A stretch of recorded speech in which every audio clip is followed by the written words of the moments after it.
ये gold channel 100.1 megahertz पर मैं आपके साथ आपकी दोस्त आरजे रेखा क्रिस्टल वॉइस, और आज इस तस्वीर के सफर में आ चुकी हूँ लेकर कुछ नया। कहाँ चलेंगे आज बता दूं? आज चलेंगे हम आगरा की सैर पर। और जब भी हम आगरा की बात करते हैं तो क्या कुछ जहन में आता है बताइए सर? मैं बताती हूँ। आगरे का पेठा, आगरा का घाघरा, आगरा का ताजमहल, आगरा के बहुत सारे किले और न जाने क्या क्या, लेकिन शायद उतना सब आप नहीं जानते हैं जो कि आगरा में मौजूद है। अगर आप कभी आगरा गए हैं तो आपने बहुत सारी चीजें वहां देखी होंगी, लेकिन अगर आप नहीं गए हैं तो शायद आप इतना ही सुन पाए होंगे ना। लेकिन मैं आज आपको बताऊंगी कि आगरा में सिर्फ पेठा, घाघरा और ताजमहल नहीं है, बल्कि बहुत सारी ऐसी चीजें हैं जो आप देख सकते हैं, वहां से खरीद सकते हैं, वहां घूम सकते हैं और आगरा की खूबसूरती का मजा ले सकते हैं। तो चलिए इस सफर में मेरे साथ जुड़े रहिए और शुरू करते हैं आगरा के इस गीत के साथ। और फिर इस सफर में न सिर्फ गीत है बल्कि बहुत प्यारा और खूबसूरत सफर होने वाला है। तो मेरे साथ रहिएगा, जहां भी जाएं सुनते रहें 100.1 मेगाहर्ट्ज पर आकाशवाणी दिल्ली का एक गोल्ड चैनल। और मैं आपके साथ एक बार फिर से बता दूं, आपकी दोस्त आरजे रेखा क्रिस्टल वॉइस।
रसिया कि मैं तो मेला देखने जाऊंगी।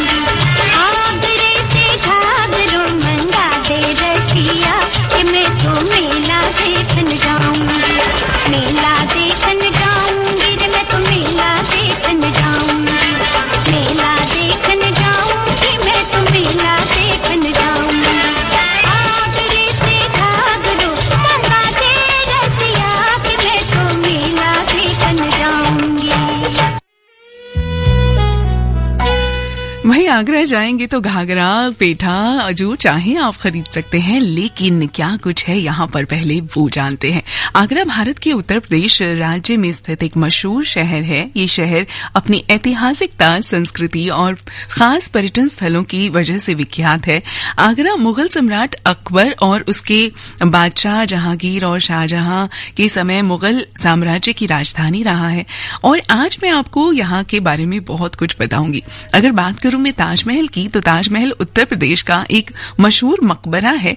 ये विश्व धरोहर स्थल के रूप में यूनेस्को द्वारा मान्यता प्राप्त है और विश्व प्रसिद्धता के लिए जाना जाता है। भारत के प्रमुख पर्यटन स्थलों में से एक है और ये मकबरा मुगल सम्राट शाहजहां की पत्नी मुमताज महल की याद में बनवाया गया था। ताजमहल के इतिहास की अगर मैं बात करूं ना, तो ताजमहल निर्माण जो हुआ था वो 1632 से 1653 तक चला और इसे उस समय के अद्वितीय मुगल वास्तुकला का उदाहरण माना जाता है। ये लाल किले के समीप जो आपने कभी देखा है यमुना नदी बहती है, वही यमुना नदी जो है वो ताजमहल के आसपास से भी बहती है। और ताजमहल का निर्माण उस समय शाहजहां ने करवाया था, जब उनकी पत्नी मुमताज महल की मृत्यु के बाद उन्होंने उनसे वादा किया था कि मैं ऐसा करूंगा, एक मकबरा बनवाऊंगा तुम्हारे लिए। तो वो मकबरा उन्होंने बनवाया था और ताजमहल के निर्माण में बहुत सारे पत्थरों का इस्तेमाल किया गया था। संगमरमर के पत्थर इसमें लगाए गए थे। इसे प्यार का प्रतीक माना जाता है। वास्तुकला, विशालता, नक्काशी, बहुत कुछ है इसमें। और संस्कृति, ऐतिहासिकता, न जाने कितनी ही चीजों के लिए इसे याद किया जाता है। बहुत सारे कारीगरों ने इसे बनाया था और कहा जाता है, बहुत सी ऐसी किंवदंतियां भी हैं उनसे जुड़ी हुई, लेकिन पता नहीं वो सच है या झूठ है। कहा जाता है कि मजदूरों के हाथ भी कटवा दिए गए थे, जबकि ऐसा कहीं पर इतिहास अगर आप पढ़ेंगे ना, तो शायद आपको इसकी सत्यता का प्रमाण ना भी मिल पाए। लेकिन ये जरूर मानना पड़ेगा कि जिन भी कारीगरों ने इस ताजमहल को बनाया था वो वाकई काबिले तारीफ है। और देखा जाए तो इस ताजमहल की खूबसूरती जो है वो आज भी उतनी ही ज्यादा है जितनी तब बनाया गया था तब थी। और अगर आप इस ताजमहल को देखने जाते हैं तो दोनों समय में ये अपने आप में बहुत खास दिखता है। मतलब अगर आप सुबह धूप के समय में इसको देखेंगे तो इसका रंग जो है हल्का सा आपको पीला सुनहरा टाइप दिखाई देगा, और अगर आप रात में देखेंगे चांद की चांदनी में तो ये थोड़ा सा नीला नजर आएगा। वैसे इसे देखने के लिए पूर्णिमा की जो रात्रि होती है वो बहुत ही खास है। इस दिन अगर आप यहाँ पर जाते हैं तो ये अपने आप में एक अनोखा अनुभव हो सकता है आपके लिए। कई बार बहुत से ऐसे पर्यटक आते हैं जो दिन में इसे देखते हैं, लेकिन अगर आप रात में इसे देखने का वक्त निकाल पाए कभी भी तो ये बहुत ही अनोखा अनुभव होगा आपके लिए।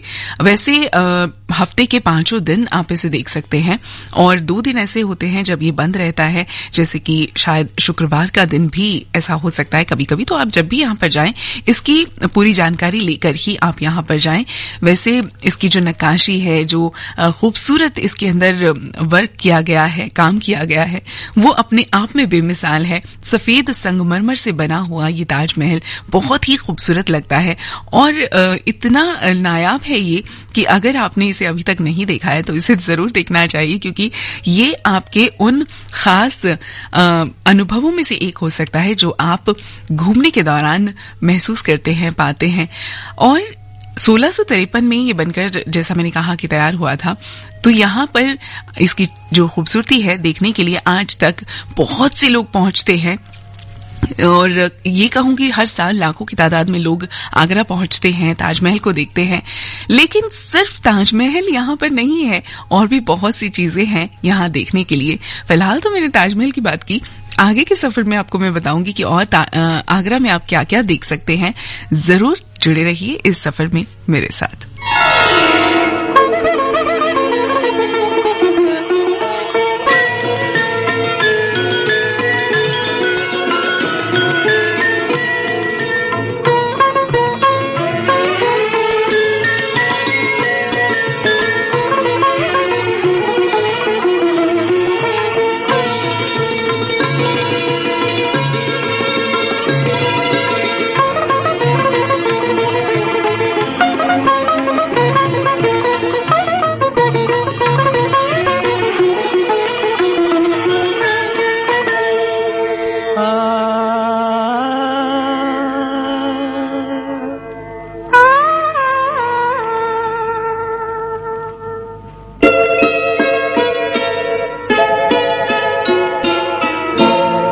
एक शहंशाह ने बनवा के हंसी ताजमहल सारी दुनिया को मोहब्बत की निशानी दी है।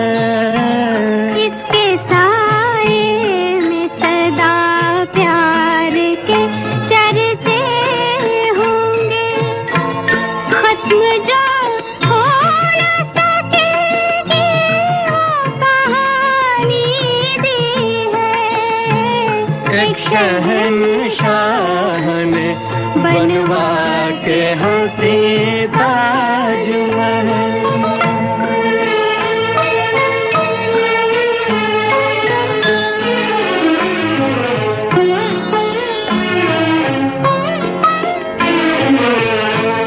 ताज वो शम्मा है उल्फत के सनम खाने की, जिसके परवानों में मुफलिस भी है जरदार भी है। संगे मरमर में समाए हुए ख्वाबों की कसम, मरहले प्यार के आसान भी दुश्वार भी है।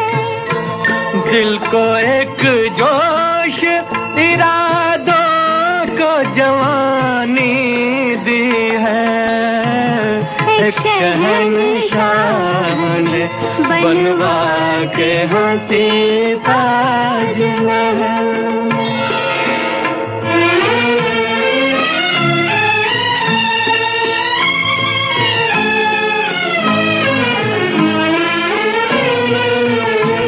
ताज एक जिंदा तस्वीर है किसी शायर का, इसका अफसाना हकीकत के सिवा कुछ भी नहीं।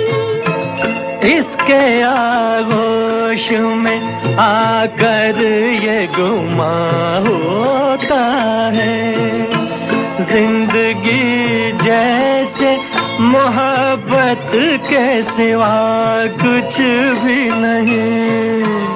साजने प्यार की मौजों को रवानी दी है। एक शहंशाह ने बनवा के हंसी ताजमहल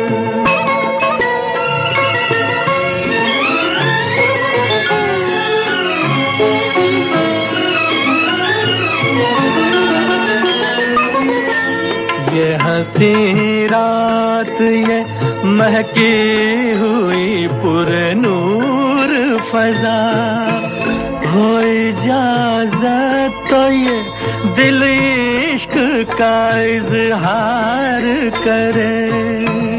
इश्क इंसान को इंसान बना देता है, किसकी हिम्मत है मोहब्बत से जो इनकार करे। आज तकदीर ने ये रात सुहानी दी है। एक शहंशाह ने बनवा के हंसी ताजमहल सारी दुनिया को मोहब्बत की निशानी दी है। एक शहंशाह ने बनवा के हंसी ताजमहल। दोस्तों, ताजमहल को देखना वास्तव में एक बहुत ही मनोरम अनुभव हो सकता है आपके लिए। स्मारक का जो आकर्षण है वो संगमरमर के बदलते रंगों से बढ़ जाता है। खासकर सूर्योदय और सूर्यास्त के समय इसे आप जरूर देखने की कोशिश कीजिए। यहाँ का शांत वातावरण, शिल्प कौशल और ताजमहल से जुड़ा हुआ समृद्ध इतिहास इसे देखने लायक बनाता है और सचमुच जब आप इसे देखेंगे तो आप इसे अपने जहन से कभी भुला नहीं पाएंगे। इसके अलावा अगर आप इस जगह पर जाते हैं आगरा में, तो यहाँ पर एक एक किला भी है जिसे लाल किला ही कहा जाता है और इसे आगरा का लाल किला कहा जाता है। आगरा किला एक ऐतिहासिक किला है जो ताजमहल के बाद हर साल बड़ी संख्या में लोगों का ध्यान अपनी तरफ खींचता है। लगभग 94 एकड़ क्षेत्र में फैला हुआ है और विशाल लाल बलुआ पत्थर की दीवारों से घिरा हुआ है जो इसे एक अलग रूप देती हैं। किले के परिसर की अगर बात करें तो बहुत ही आकर्षक लगता है। बेहतरीन महल, दर्शक कक्ष, मस्जिद, उद्यान और बहुत सारी ऐसी संरचनाएं यहाँ पर हैं जो कि आप देख सकते हैं। इस्लामी, फारसी और हिंदू वास्तुकला शैलियों के मिश्रण का ये जीता जागता नमूना है और जैसे ही आप परिसर के अंदर कदम रखेंगे आपका स्वागत दीवाने आम, दीवाने खास सहित कई प्रभावशाली संरचनाओं द्वारा किया जाएगा। किले में खूबसूरत खास महल भी है जो सम्राट और उनके तत्काल परिवार के लिए बनाया गया था। एक निजी महल है, सफेद संगमरमर से बनी 3 मंजिला संरचना है और बहुत ही खूबसूरत नक्काशी सजावट के साथ जालीदार खिड़कियां यहाँ पर हैं। कह सकते हैं कि ये महल जो है वो मुगल शासकों की जो जीवन शैली है उसकी एक झलक पेश करता है, तो आपको इसे भी देखना जरूर चाहिए। खास महल के बगल में अगर आप देखेंगे ना तो यहाँ पर एक शीश महल है जिसे मिरर पैलेस के नाम से भी जाना जाता है, जो एक बहुत ही खूबसूरत कक्ष है। पूरी तरह से शीशों से, कांच के टुकड़ों से, दर्पण से सजाया गया है इसे। और जो यहाँ पर रोशनी होती है, सूरज की रोशनी, जब वो दीवारों से इधर उधर परावर्तित होती है तो ये जो रिफ्लेक्शन होता है ये बहुत ही खूबसूरत लगता है और इतनी खूबसूरत यहाँ पर जगमगाहट आपको देखने के लिए मिलेगी जैसे कि हर तरफ जगमगाते हुए तारे आपको नजर आ जाएंगे। इतना खूबसूरत लगता है ये, तो इसे जरूर देखिएगा। ये भी अपने आप में एक अलग मिसाल है खूबसूरती की। और इसके साथ ही अगर आप आगरा में और भी कुछ देखना चाहते हैं तो जामा मस्जिद जाना मत भूलिएगा। ये खूबसूरत मस्जिद जो अक्सर ताजमहल और आगरा किले से ढकी रहती है। जामा मस्जिद इस्लामी, फारसी और मुगल डिजाइनों के मिश्रण का एक नमूना है और खास तौर पर लाल बलुआ पत्थर से बना है ये, जो बहुत ही खूबसूरत दिखाई देता है। बाहरी दीवारें जो हैं वहां पर नक्काशी है, सजावटी पैटर्न्स बने हुए हैं और शिल्प कौशल को ये दिखाता है। अगर आप देखें तो यहाँ पर सचमुच आप यहाँ के जो शिल्पकार हैं जिन्होंने इन्हें बनाया था उनकी तारीफ किए बिना नहीं रहेंगे। मस्जिद के अंदर आपको एक बहुत ही बड़ा प्रांगण मिलेगा जो कि बड़ी संख्या में यहाँ पर उपासक इकट्ठे होते हैं, यहाँ पर प्रार्थना करते हैं और संगमरमर से बना हुआ जो प्रार्थना स्थल है वो बहुत ही खूबसूरत लगता है। बहुत अलग महत्व रखती है ये मस्जिद अपने आप में और इसका जो गुंबद है वो बहुत ही खूबसूरत पैटर्न से बना है। मस्जिद के हर कोने पर 4 मीनारों से इसे कह सकते हैं कि समर्थित है ये, और मीनारें जो हैं वो आसपास के क्षेत्र का बहुत ही खूबसूरती से कह सकते हैं चित्रण करती हैं, या ये जो आसपास की जो मीनारें हैं इसकी भव्यता को और ज्यादा बढ़ा देती हैं। ये सिर्फ पूजा स्थल तो है ही, लेकिन सांस्कृतिक और सामाजिक गतिविधियों का केंद्र भी है और यहाँ लोग, पर्यटक बहुत ज्यादा पहुंचते हैं और इसकी वास्तुकला सुंदरता की प्रशंसा करते हैं, शांत वातावरण का आनंद लेते हैं। त्योहारों पे बहुत यहाँ पर ऐसे अवसर होते हैं जिन पर लोग इकट्ठे होते हैं, मस्जिद में श्रद्धालु जुड़ते हैं और ऐसे कई समारोह होते हैं जब ये एकदम से जीता जागता महसूस होता है ये जगह, ये इमारत। और इस जगह पर अगर आप अभी तक नहीं गए हैं तो आपको जरूर जाना चाहिए। वैसे आगरा में बहुत सारी ऐसी चीजें हैं जो मैं आपको बताऊंगी देखने के लिए, लेकिन गीतों के साथ साथ अगर इस सफर में चलेंगे तो ज्यादा मजा आएगा। फिलहाल ये गीत सुनते हैं और फिर आगे बताऊंगी आपको और क्या है आगरा में देखने और घूमने के लिए।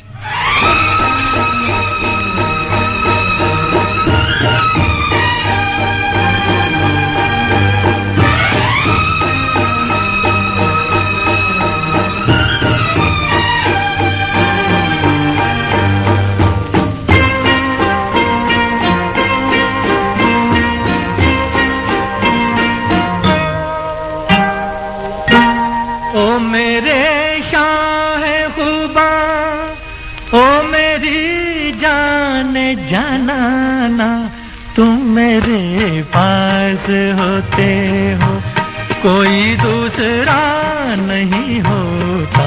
तुम मेरे पास होते हो, कोई दूसरा नहीं होता। ओ मेरे शाहे खुदा, ओ मेरी जान जनाना, तुम मेरे पास होते हो, कोई दूसरा नहीं होता।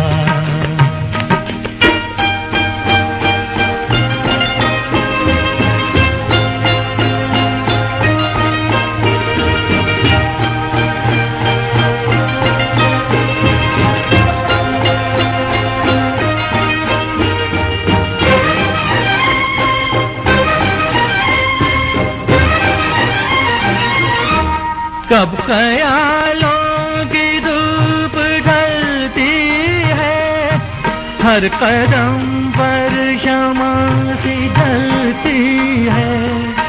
मेरा साया जिधर भी जाता है, तेरी तस्वीर साथ चलती है। ओ मेरे शाहे खुबा, ओ मेरी जाने जाना, तुम मेरे पास होते हो, कोई दूसरा नहीं होता। तुम मेरे पास होते हो, कोई दूसरा नहीं होता।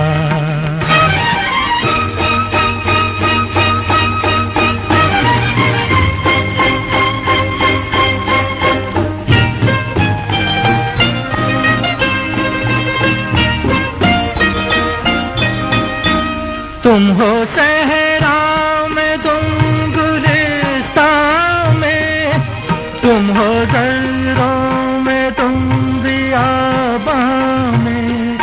मैंने तुमको कहाँ कहाँ देखा, छुप के रहते हो तुम रगे जाम में।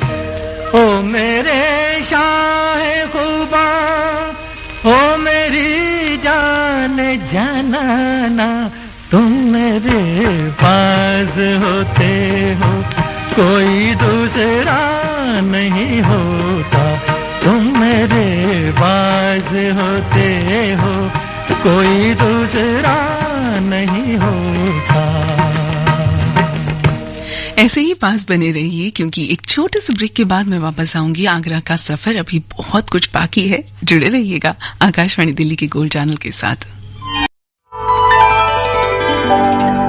ये है आकाशवाणी और आप सुन रहे हैं गोल्ड 100.1 पर।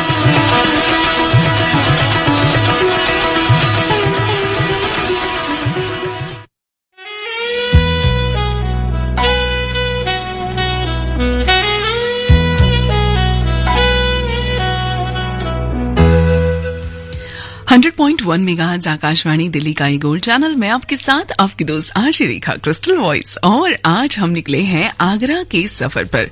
और आगरा में मैंने आपको बताया कि क्या कुछ है देखने के लिए, लेकिन और भी बहुत सारी चीजें हैं जो आप देख सकते हैं, जैसे कि यहाँ का मुगल गार्डन और मीनारों, मकबरों और पूरे स्मारक की सैर अगर आप करना चाहते हैं तो आप मुगल गार्डन में जैसे सब कुछ घूमने के बाद आप मुगल गार्डन में आराम कर सकते हैं थोड़ी देर के लिए, क्योंकि हो सकता है कि आप ये सब मीनारें देख देख कर थक जाएं और फिर आपके लिए ये थोड़ा सा आराम के लिए एक बहुत अच्छी जगह हो सकती है। मुगल गार्डन जो है वो अलग अलग तरह के फूलों से बहुत खूबसूरती से सजा हुआ है। चारबाग से फेमस ये जगह जो है वो चारबाग के नाम से फेमस है और चारों तरफ बहुत ही खूबसूरत दिखाई देती है ये जगह, जो फारसी गार्डन को देखकर बनाई गई है। मुगल गार्डन न सिर्फ पूरे परिसर की सुंदरता को बढ़ाता है, बल्कि यहाँ का जो फाउंटेन्स हैं, जो रात में यहाँ का ताजमहल की जो नजारा है वो भी बहुत खूबसूरत लगता है। बहुत यहाँ से दिखने में बहुत ही शानदार लगती है ये जगह, तो इसे भी आप जरूर देखिएगा। इसके अलावा एतमाद उद दौला या आगरा का बेबी ताज जिसे कहते हैं, ये जगह भी आप देख सकते हैं। और इसे बेबी ताज क्यों कहते हैं तो बता दूं कि ये जगह एकदम ताजमहल जैसी दिखती है, हालांकि इसका अपना एक अलग आकर्षण है। यमुना नदी के पूर्वी तट पर स्थित है ये। मिर्जा घियास बेग के मकबरे में एक शानदार वास्तुकला और जटिल नक्काशीदार जाली या खिड़की के पर्दे हैं। ये एक ऐसी पहली संरचना थी जिसे पूरी तरह से संगमरमर के पत्थरों से बनाया गया था। आप भी आगरा के सैर पर अगर जाते हैं तो इसे जरूर देखिएगा, और ये अपने आप में बेहतरीन है, बहुत ही खूबसूरत है। और इसके साथ साथ अगर आप थोड़ा सा और आगे बढ़ते हैं इस सफर में तो फतेहपुर सीकरी का किला है जो कि आपको देखना चाहिए। अगर आप आगरा की 1 या 2 दिन की ट्रिप भी बनाते हैं तो भी आप ये सारी जगह देख सकते हैं, सब कुछ कवर कर सकते हैं। और अगर आपने इस शहर में और कोई चीज नहीं देखी तो भले ही ये शहर बुरा नहीं मानेगा, लेकिन अगर आपने फतेहपुर सीकरी को अपनी लिस्ट में शामिल नहीं किया तो शायद आपका जो ये ट्रिप है ये अधूरा रह जाएगा। आगरा से लगभग 40 किलोमीटर की दूरी पर मौजूद है ये और सम्राट अकबर की राजनीतिक राजधानी के रूप में प्रसिद्ध है। आगरा किले की तरह फतेहपुर सीकरी का किला भी यूनेस्को द्वारा विश्व धरोहर स्थलों की लिस्ट में शामिल किया गया है। बहुत ही खूबसूरत जगह है ये, तो ये भी आपको जरूर देखनी चाहिए। और इसके अलावा भी बहुत कुछ है यहाँ पर देखने के लिए, लेकिन इस गीत के बाद अब आगे बढ़ेंगे और फिर बताऊंगी आपको कि क्या क्या देख सकते हैं। और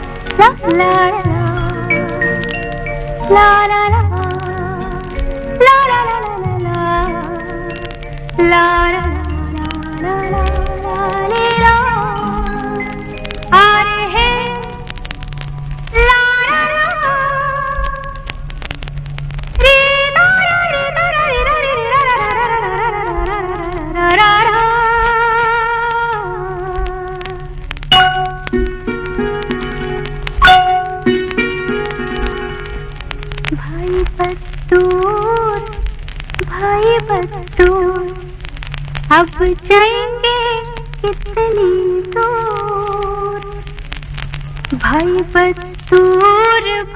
बस्तूर अब जाएंगे कितनी दूर।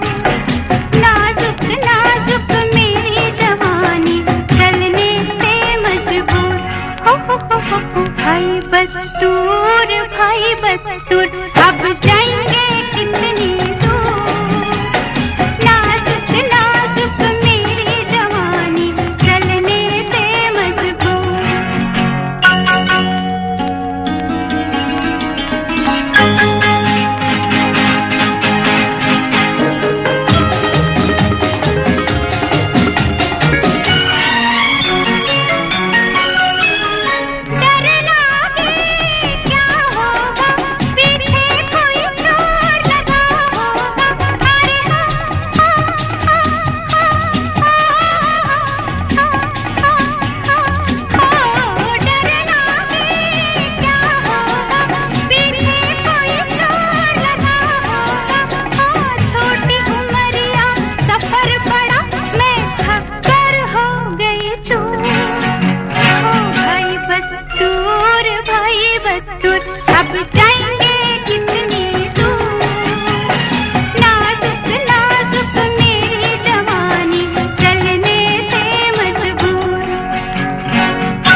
बदतूर भाई बदतूर, अब जाएंगे कितनी दूर।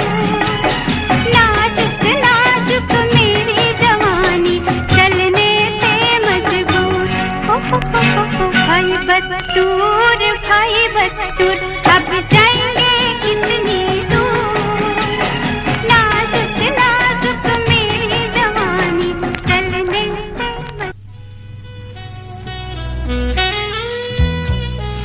दोस्तों आगे बढ़ते हैं और यहाँ पर एक जगह है जिसे मेहताब बाग भी कहा जाता है। अगर आप प्रकृति प्रेमी हैं और आगरा की अपनी 1 या 2 दिन की यात्रा में शांति चाहते हैं तो आप जरूर यहाँ पर जाइएगा। मेहताब बाग आप चुन सकते हैं इसके लिए। यमुना नदी के विपरीत तट पर स्थित है ये मेहताब बाग या मूनलाइट गार्डन को ताजमहल का बहुत ही खूबसूरत नजारा यहाँ से दिखाई देता है, जो कि आप देख सकते हैं। और इसका उद्देश्य एक ऐसा बाग बनाना था जो स्वर्ग जैसा लगे, जो टहलने के लिए, यहाँ पर शांति के लिए बहुत ही अलग महसूस हो। और नदी के उस पार से आप ताजमहल के दृश्य को बहुत ही खूबसूरती से यहाँ पर देख सकते हैं। बहुत ही प्यारा लगता है ये सामने से। बाग के बिल्कुल सामने आप इसको देखेंगे और अगर आप इसे तस्वीरों में कैद करते हैं तो ये बहुत ही प्यारा लगता है। सचमुच अपने आप में एक बेमिसाल नमूना है आगरा, अगर आप देखना चाहें इस तरह की चीजों का, जो कि ऐतिहासिक भी हैं और कह सकते हैं कि आर्किटेक्चर का भी एक अलग ही मिसाल है। तो ये सब जरूर देखिएगा। आगरा अगर आप पहुंचना चाहते हैं तो पहले ये जान लीजिए कि आपको पहुंचना कैसे है। बहुत ही आसान है। यहाँ का जो अंतर्राष्ट्रीय हवाई अड्डा है, इंदिरा गांधी अंतर्राष्ट्रीय हवाई अड्डा दिल्ली का, उससे आप उड़ाने भर के यहाँ पर पहुंच सकते हैं। और लगभग 200 किलोमीटर की दूरी पर दुनिया के सब जितने भी शहर हैं उनसे, ये देश के जितने भी शहर हैं उनसे जुड़ा हुआ है। और हवाई अड्डा भी दुनिया के अलग अलग कह सकते हैं देशों से जुड़ा है। तो ये बहुत ही अच्छी बात है कि आप यहाँ पर पहुंच सकते हैं। यहाँ से आप ट्रेन भी ले सकते हैं जाने के लिए। आगरा का जो रेलवे स्टेशन है वो बहुत अच्छा है और यहाँ पर अलग अलग जगहों से ट्रेन्स पहुंचती हैं। तो आप दिल्ली से बाय ट्रेन भी आप यहाँ पर पहुंच सकते हैं। अगर आप किसी भी दुनिया के कोने से दिल्ली आते हैं और दिल्ली के बाद आप आगरा जाना चाहते हैं, बाय रोड भी आपके लिए ये जो ट्रिप है वो आसान हो सकती है। आप अपनी कोई भी प्राइवेट गाड़ी से या फिर बसेस से आप यहाँ पर पहुंच सकते हैं। तो ये एक आसान तरीका है। 200 किलोमीटर की दूरी पर यहाँ से आप पहुंच पाएंगे करीब। अगर आप हवाई अड्डे से कोई भी प्राइवेट ट्रांसपोर्ट इंतजाम करते हैं और यहाँ पर पहुंचना चाहते हैं तो ये बहुत आसान है।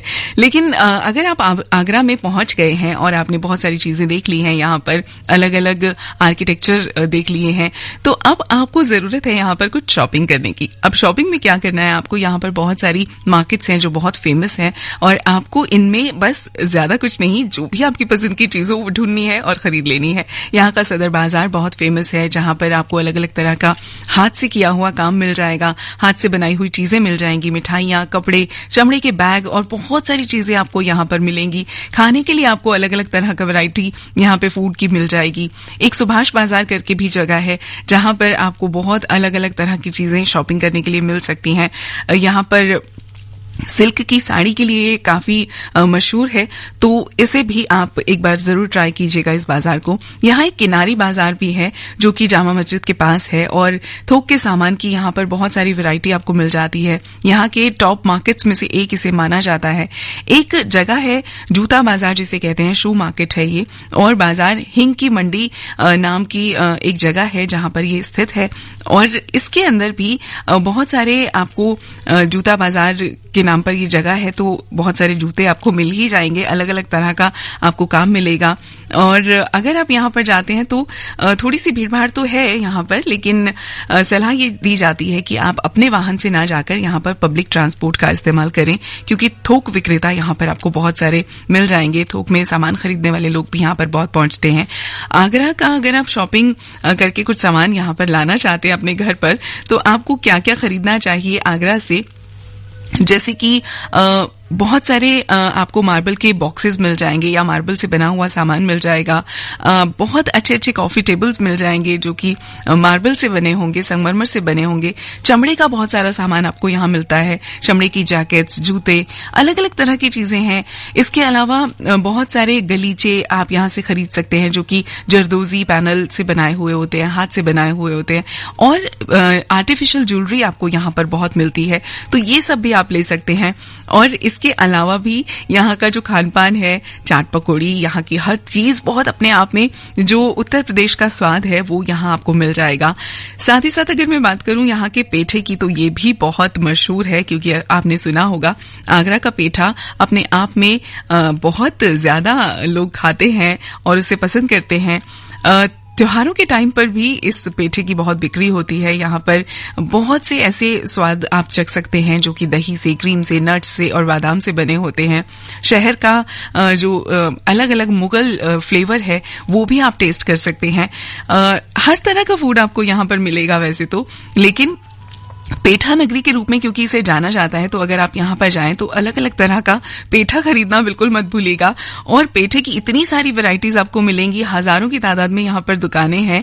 चेरी पेठा, खस पेठा, मिक्स चेरी, कोकोनट, केसर पेठा और न जाने कितनी ही तरह की वैरायटीज आपको यहाँ पे मिल जाएगी। सदियों से ये जो दुकानें हैं यहाँ पर हैं, बहुत पुरानी हैं और इसीलिए इन्हें जाना जाता है, क्योंकि खास तौर पर ये पेठे का उत्पादन करती हैं और पूरे देश भर में यहाँ से पेठा जो है वो भेजा जाता है, सप्लाई किया जाता है। तो ये अपने आप में एक खास बात है इस जगह की, जो आपको इस तरफ खींचती है। और यहाँ की जो संस्कृति है वो तो अपने आप में बेमिसाल है ही, क्योंकि ये जो जगह है ये उत्तर प्रदेश में है, तो यहाँ के जो लोग हैं वो बहुत मिलनसार तो हैं ही। साथ में अगर आप थोड़ा सा वक्त और निकालें तो यहाँ इसके थोड़ा ही पास, आगरा के थोड़ा सा पास में ही मथुरा, वृंदावन आप घूम सकते हैं, जो कृष्ण की नगरी है, राधा जी की नगरी है। आप यहाँ पर जाएंगे तो आपको बहुत सारी चीजें अलग अलग देखने के मिलेंगी। वहां की यात्रा तो मैं किसी और दिन आपको कराऊंगी, लेकिन हाँ ये मैं बता देती हूँ कि अगर आप आगरा जाते हैं तो आगरा के आसपास इस जगह का ट्रिप भी आप बना सकते हैं। वैसे तो बहुत चीजें हैं यहाँ देखने के लिए। आगरा की यात्रा सिर्फ 1 घंटे में तो नहीं, लेकिन हाँ 2 से 3 दिनों में आप कर सकते हैं। तो जब भी आपको वक्त मिले वीकेंड्स में आप इसके लिए जा सकते हैं। मौसम दिल्ली जैसा ही आपको आसपास नजर आएगा वहां पर, और खूबसूरती, शांति बहुत है यहाँ, तो वो जरूर आप देखिएगा। फिलहाल ये गीत सुनिए, आगे अगर वक्त बचा तो जरूर कुछ और बताऊंगी। फिलहाल ये गीत आपके लिए।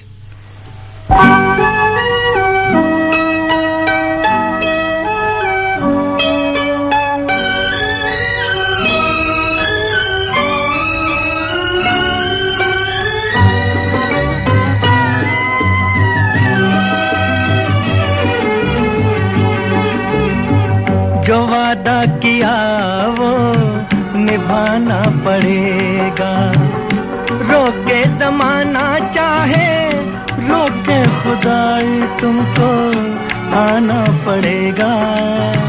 जो वादा किया वो निभाना पड़ेगा।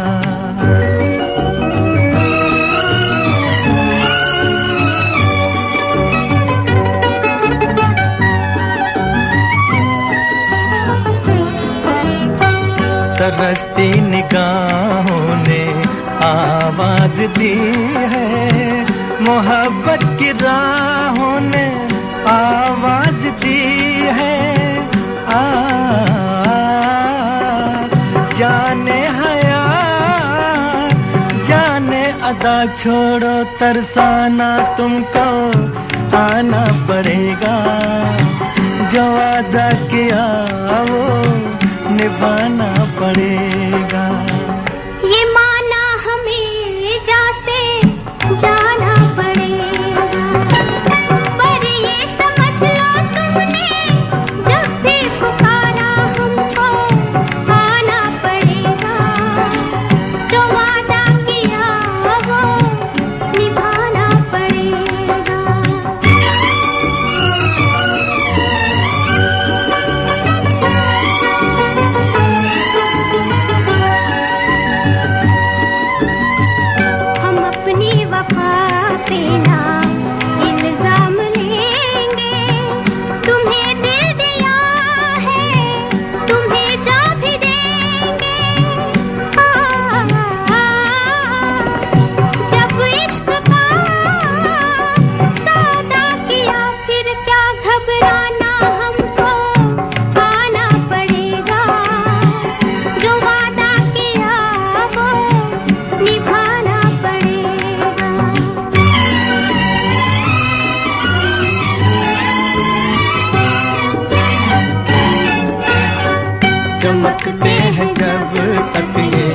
चांद और तारे, न टूटेंगे अब अहदो पैमा हमारे।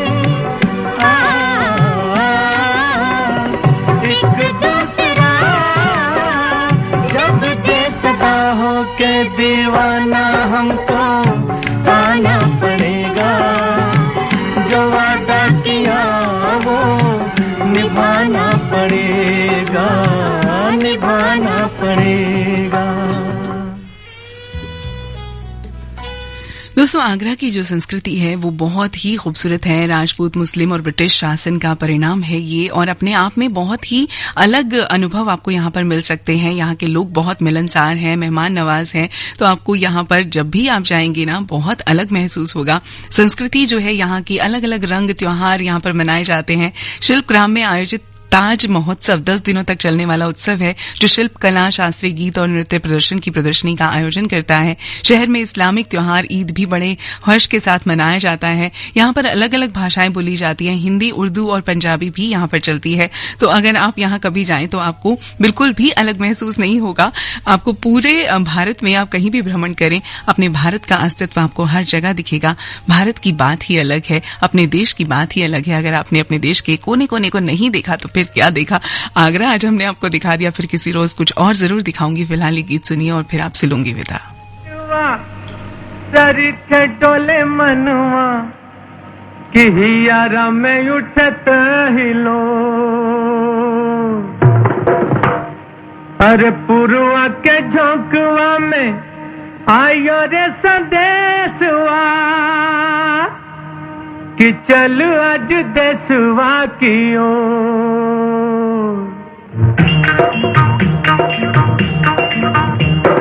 पिपरा के पतवा सरिखे डोले मनवा की हियारा में उठत हिलो, पुरवा के झोंकवा में आयो रे संदेशवा की चल आज देशवा की ओर।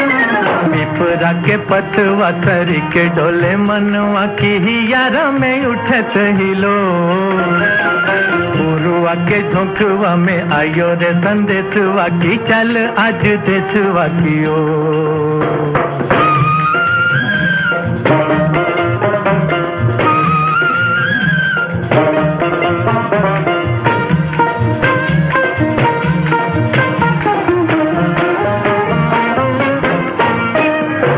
झुकी झुकी बोले कारे कारे ये बदरवा, झुकी झुकी बोले कारे कारे ये बदरवा, कब से पुकारे तो है नैनों का कजरवा। दोस्तों, इसी के साथ मैं लेती हूँ आज के लिए विदा, लेकिन फिर किसी रोज आपसे मुलाकात जरूर होगी। फिलहाल वक्त है समाचारों का, जुड़े रहिए। अब से कुछ ही देर बाद आप सुनेंगे कलाकार बेमिसाल।